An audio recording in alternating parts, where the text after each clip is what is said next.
L'histoire d'Interparking démarre dans les années 1950 à Bruxelles, une période marquée par de grands travaux. Après la Deuxième Guerre mondiale, l'Europe connaît un incroyable boom de l'automobile. Dans ce contexte, la ville de Bruxelles doit trouver une solution pour désengorger ses rues. Il faut d'urgence construire un grand parking dans le centre. Ce besoin devient encore plus important à l'approche de l'Expo universelle prévue en 1958. La famille de Clercq, active dans l'importation automobile, est approchée pour investir dans ce parking. Mon père dit, moi ça ne m'intéresse pas, mais peut-être ça intéressera mes enfants. Et alors il en parle d'abord à mon frère Guy, qui est enthousiaste, et à moi. Et ensuite, la mécanique se met en route. Pour réaliser ce parking ultramoderne, les de Clercq font appel à l'ingénieur Abraham Lipski. Celui-ci a inventé la poutre en béton et acier infléchie préflex. Ces poutres permettent des portées plus importantes que ses prédécesseurs et réduisent le nombre de colonnes dans le parking. Cette technique facilite l'accès à la rampe à vis qu'inclut l'édifice.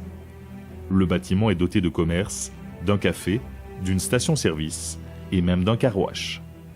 Baptisé Parking 58 en référence à l'année de l'exposition universelle, l'immeuble est inauguré en juin 1957 en présence des autorités locales.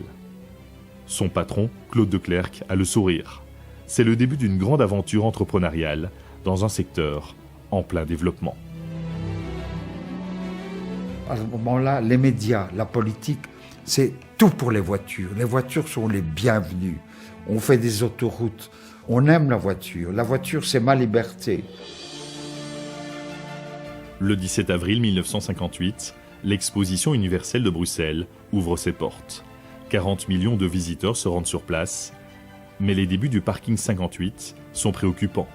Le centre-ville est déserté par les touristes qui préfèrent se détendre sur le site de l'exposition.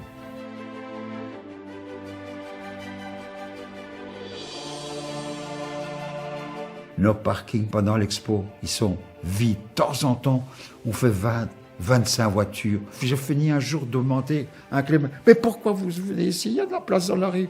Monsieur, on a pris l'habitude, c'est quand même pratique. C'est tout. Le parking 58 survit grâce aux espaces commerciaux aménagés au rez-de-chaussée. Mais ce n'est pas suffisant pour rembourser les dettes accumulées par Claude de Clercq. Je me rappelle un soir où il rentre à la maison et il nous dit je crois qu'il va falloir acheter du riz parce que je crois qu'on va pouvoir déposer le bilan. Je ne vais pas être capable de rembourser les banques. Le patron du parking 58 tient bon et s'accroche. Cette ténacité finit par porter ses fruits.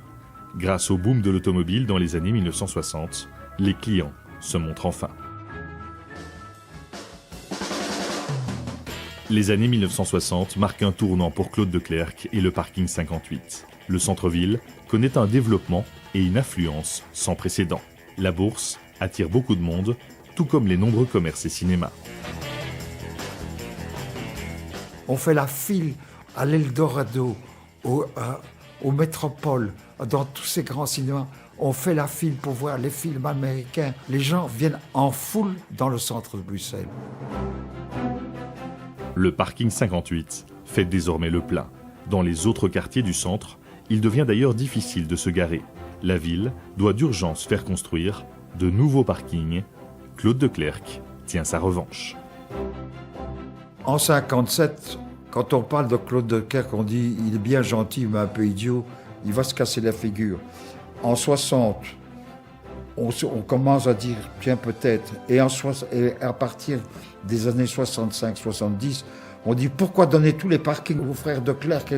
C'est le retournement des choses. Claude de Clercq s'associe au promoteur immobilier Charlie Depeau. Ce self-made man va accélérer le développement de l'entreprise. Après l'expansion belge dans les années 1960, Interparking se tourne vers l'étranger. Nous répondons à un appel d'offres en Hollande, à Rotterdam. Les Pays-Bas sont la première étape du développement international. Au début des années 70, Interparking s'installe en Allemagne, puis en Autriche. Cette expansion est menée par Yves de Clercq et Baudouin Rucois, fils et beau-fils du fondateur. nous sommes partis à l'étranger pour développer des marchés qui étaient ouverts à nous, il était important à ce moment-là de créer dans chaque pays des équipes performantes. Après l'Allemagne et l'Autriche, Interparking s'implante en Espagne et en Italie.